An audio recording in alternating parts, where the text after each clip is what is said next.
And then it definitely doesn't take money to have an interesting family history. I have worked on thousands of families in my career, and I have never come across a boring family.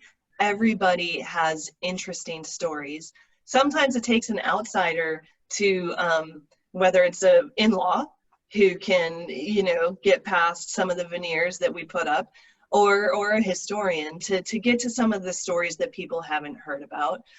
But another thing, so I posted this on LinkedIn at the beginning of the pandemic and sheltering in place, knowing that this is a crazy historical moment. If you don't feel how historic it is, then I don't know. It's hard to not feel how palpably historic this moment is.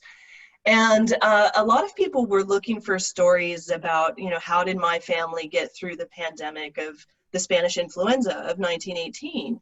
And lots of families certainly did.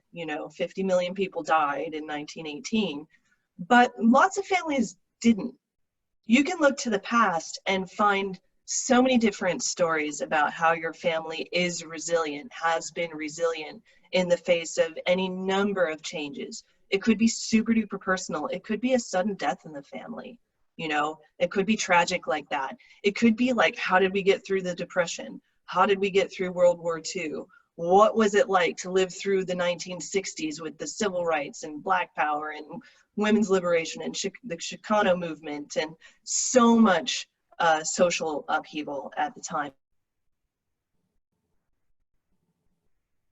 in the Vietnam War, of course. I think I'm freezing again. That's right. Nope, now I'm away.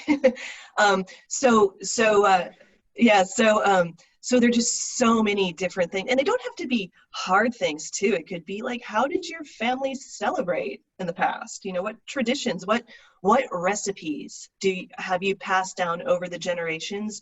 Food is a phenomenal way for families to connect and be happy and share stories while they're playing with those cards that Emily mentioned.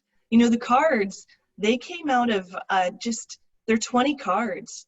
And I picked 20 questions. It could be 20 different questions, but I picked, share a story about a woman in the family, share a story about a time when the family triumphed, share a story that you think embodies a value that's important to you.